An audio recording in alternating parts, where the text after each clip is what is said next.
Alright, so today we'll be taking a look at the Rodecaster Duo. Now, I'm not going to bury the lead here. Yes, in a lot of ways, the Rodecaster Duo is basically a Rodecaster Pro 2, just more compact. It has all the same great features like the same preamps and internal processing and all of that, and only has 2 mic inputs instead of 4 mic inputs, but we'll get into all of that and all the actual differences because there are definitely some differences between them. And as always, full disclosure, Rode did send this to me to review for free, but as always, that doesn't sway my review in any way, shape, or form. They don't get to see this video before I post it. They don't get to tell me what to say, nothing like that. So let's get into it. Oh, and also, my channel will be slowly evolving more into music production and recording here in the next few months. I'll still be covering all the same type of stuff that I have been. I'll just be adding that type of stuff more and more as my channel grows. And with that said, the Rode Duo isn't really made for musicians. I mean, yes, you can plug in your instruments like a guitar and a piano, things like that. It does have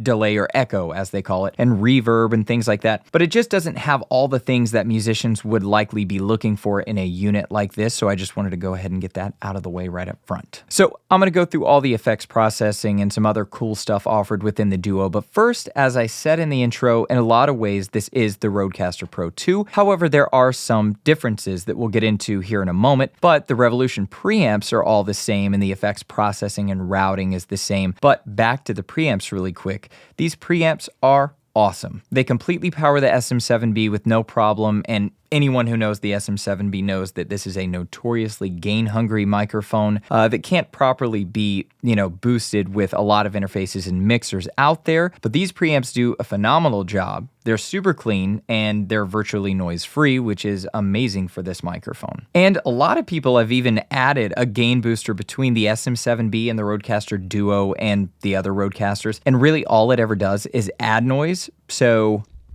don't do that. It doesn't need them, so just don't do it. So, of course, right up front, the biggest difference that will matter the most probably to everyone is the price difference between the Duo and the Pro 2. The Pro 2 is $700, while the Duo is $500. And then, of course, there's the size difference, and obviously the Duo would be much easier to take with you if you were going places. So there's that, which makes it pretty awesome. Another difference is the small TRRS headphone jack that you can find on the front of the Rode Duo. This was offered in the first Rodecaster, but not the second for whatever reason, but it is now back with the Duo. There's a lot of headphones with this type of connector that really makes it flexible for a lot of people. Another difference is that there's no physical record button like there has been in the past. It's now this little tiny digital button up here, which can actually be really annoying, and not because it's on the screen and, people will think, oh, it's not a big button, that's annoying. No, what's annoying is there's certain settings that you go to, and when you press the back button to go out of it, sometimes you can accidentally immediately hit the record button and it'll start recording, and then you've got to stop and then format the card if you're OCD like me. So anyway, that can get kind of annoying, but it's really not that big of a deal. It's just a digital record button. And if you want to stop recording, just hold down the record button. If you hit the record button once, it just pauses the record. If you hold it down, it'll stop the record and save it. Now, and because the Duo is more compact, the throw of these faders isn't quite, as long as you would get with the other versions. But honestly, man, this throw, it feels really good. It's a really good feel, and you're really not losing much as far as like being able to throw a little further like you do with the other ones. So really, you're not losing anything here. And then, of course, with the Duo, you get 6 effects pads, whereas with the others, you get 8. But again, that's not a loss either because you still have the pages that you can scroll through. So really, it's not a limitation. But back to the faders really quick. These are actually really cool because normally it comes assigned like, mic 1, mic 2, Bluetooth, and USB or the effects pads. But you can assign them however you want. You can make that mic 1 and that mic 2. You can make that mic 1 and that mic 2. You can kind of just assign them however you want, which is really cool. Now, also, I've heard people saying that the Rode Duo has a better build quality than the Rodecaster Pro 2. I can neither confirm or deny that because I only have the Duo. I don't have the 1 and 2, but that's just what I've been hearing. Then there's the software that comes with the Duo that can be pretty powerful, Rode Central and Unify. They can get pretty complex with the functionality and the routing and all of those things that you can do with this, so if you really are looking to get the most out of this unit, definitely look into those apps. And then, of course, there's all the microphone presets that you can use, like the SM7B preset that you've been hearing me on throughout this entire video. And speaking of effects, let's go ahead and take a look at those a little bit, right? So if you press any of these buttons up top, that takes you to the effects. So I'm recording on channel 1, so I go there. You see the SM7B preset because that's what I'm on. But check this out. They give you a ton of microphone options and then even other options which are pretty cool. You got your line in option, instrument, right? And then if you have a microphone that's not in here, there's no preset, just choose your universal dynamic mic or condenser mic. And then this is really cool. You've got your wireless option here. So if you have a Rode Wireless Me or Go, I'm about to do a review of the Rode Wireless Me system, but you can connect it to this unit and use it with the Duo, which is really awesome. Then you have the Pod Mic preset, Broadcaster preset, Procaster preset. I always get these names mixed up. This is a Rodecaster. A lot of times I'll call it a Procaster. Anyway, that gets confusing. You got the NT1, NT1A, RE20, and then, of course, the SM7B, which I'm on levels on 60. Now let's just take a look at the processing. Now, I don't do processing up front almost ever when I'm recording these videos because I like to have full control over the processing after the fact in post. Because if you use processing up front, it's baked into the audio. I'm sure you've heard me say this many times on my channel. It's baked into the audio. There's nothing you can do to take it away. If you record it baked in like this, you would just have to re-record it. So I don't usually do this, but I wanted to do some of it here for this video to just give you guys, to let you hear the sounds of the SM7B preset and some of this processing. The first one is a high-pass filter. I have it set to 70 because I don't have a lot of bass in my voice. Unless I speak like this. But really, I don't have a lot of bass in my voice, so I can get away with cutting at 70.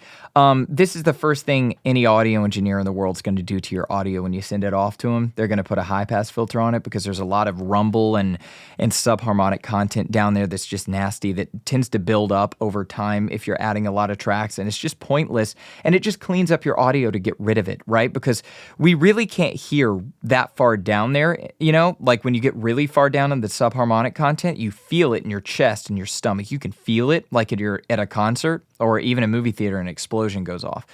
But it's useless, really, so you can always throw a high-pass filter on. Every voice is different. Some people, 60 hertz is typically like a standard where you're not going to negatively affect the voice no matter what. Like I said, mine's on 70 because I don't have that deep of a voice. There are some higher pitch people out there, like if you're a high-pitch female, you could potentially put it on 100 hertz, and I've done that many times when editing audio for people. And it doesn't hurt the audio, it just cleans it up, if anything. So that's your high-pass filter. Next, you have a de-esser, which obviously you can see I don't have on. A de-esser can really mess up your audio if you don't know what you're doing. It can make you sound like you have a lisp, and it can also muffle the audio. So you want to be really careful with de-essers. I use a de-esser after the fact inside Adobe Audition on most of my videos other than mic review videos. I just don't want to do it up front here because I want to have full control over that later. You have a noise gate. I don't like noise gates. I think they're useless in our application. There is a time and place for a noise gate. Live audio, you're going to be using noise gates a lot. Even in these circumstances, you might, but I don't like the effects of a noise gate. It's very unnatural. It's pointless because you've got a noise problem in your space. Well, the noise is happening as you're speaking because the gate's not working as you're speaking. But when you stop, all of a sudden the gate clamps down and the audio goes to silence. Well, what's the point of silencing the audio when you're not speaking? What's the point? Because the noise that you're getting rid of is still happening behind your voice as you're speaking. And that sounds unnatural when you're listening to a sound that's going shh, psh, psh, behind the audio when the person's speaking. Noise gates are kind of stupid. As you can tell, I don't like them. I'm doing a video all about them here in the future to talk about, why I don't prefer using them and what you should use instead. Anyway, so I don't have that going. Compressor. I have some light compression going on here just to catch some peaks. If I get loud, things like that. Just really light compression, not a big deal. Equalizer. Okay, so I don't have this on, but for the sake of the video, I'll cut it on. And let's go to the mid bell. Whatever you select can be adjusted with this knob, right? So let's go to 500 hertz. And just for the heck of it, let's go to the gain and let's boost it. And so now I sound really boxy. And then I could take that boxiness away and sound really empty and thin. And I could bring that back. And then, of course, you could also do like the high bell. And it's at 12, so take it. And if you want your audio to sound really crispy, this is, unfortunately, this has been a fad for a while to sound like this. And, you know, cool, you sound crispy and airy. That's great and all, but the problem is it's been a fad on YouTube. Not as much now, it was a few years ago, more so. You're just going to hurt the ears of the people listening to your audio, of your video. You're just going to hurt their ears. It's going to fatigue their ears over time. Even a couple of minutes and your ears are going to start getting fatigued. You probably won't even notice it until after you're done with the video. And you might be like, why do my ears feel weird? Why do I hear ringing in my ears? Because somebody had their audio too hot, or not too hot, but too crispy. They had the high end cranked. You don't want to do that. You want your audio to be as easy to listen to as possible. That's our goal. All right, now you've got an exciter. I think there's another one. And exciters, it's kind of like saturation. It's a lot like EQ in a way. But anyway, that's pretty much what that is. And then left and right, you can go left or right. But I'm going to go right down the center because this is a mono recording and we don't need to do any of that panning. That's pretty much the processing. Now, for the fun of it, let's go to the effects. Or, I'm sorry, not the... Well, there are these effects, right? So you have echo if you wanted to echo. If you wanted to do that. Ha, ha, ha, ha, ha. Anyway, there's echo. And then, of course, reverb. Got some nice reverb. Here we are, as you can hear, right? But, of course, we don't need any of that with what we're doing. So, but now what we can do is let's go to the effects over here. So this first effect is a robot, as you can hear. So we select this, and then you go to the second robot, and then you go to the first robot, very mono, or very monotone. But this is my favorite because it sounds like the intro to Chocolate Starfish and the hot dog flavored water, if you're feeling kind of douchey. I'm just kidding. Kind of. Anyway. You get the idea. The second effect is a voice disguiser. Unfortunately, you don't really get very many parameters, but you can just turn it on and off. However, you could go here. And you get the same effect. Of course, I'm pitched up, but you can go all the way up. Let's see. Go to chorus. You can go all the way up. And then you can make it sound really weird, and as I'm talking, I'll just slowly bring it downtown. Bring it downtown. And now we're back at the voice disguise. But I'm going to bring her back up. So we're going to go right up to 7 where we were before. Anyway, you get the idea. Yeah, it's pretty awesome. You can do a lot of things with this unit. It's really fun. You see how quickly I could have hit record just then? That could have been bad. Anyway, that's what I meant. You can accidentally double tap and go, whoops.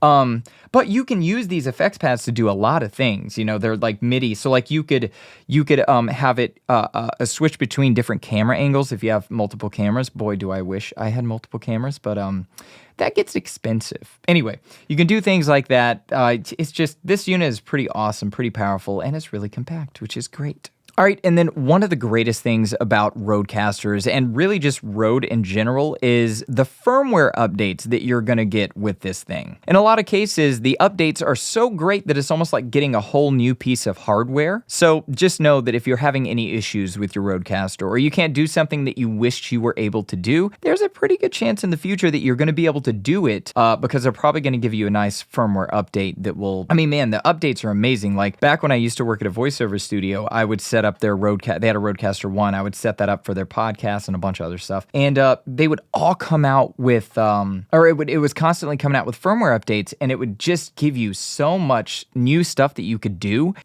We never used it there at that studio. I mean, it was a very basic thing. But you could just do so much with it. And Rode is just amazing because none of those updates were ever cost money. It was all free firmware updates that gave you, I mean, like I said, it was like getting a new piece of hardware. It was amazing. So Rode, kudos to you. Thank you for doing that. It's really awesome. All right, I want to jump in really quick and say one of the most important parts of recording audio is having a really solid foundation to start from. Without a solid foundation, you won't be able to even grow off of that foundation. I'd even argue, as I think most would, that that your foundation in the beginning is actually one of the most important things you can develop to give you better sounding audio. If you'd like to learn that solid foundation or just brush up on it, sign up for my totally free course in the description below and start recording. Now, lastly, I've heard a lot of people saying that the Rodecaster Duo is missing one key feature that would make it virtually unstoppable.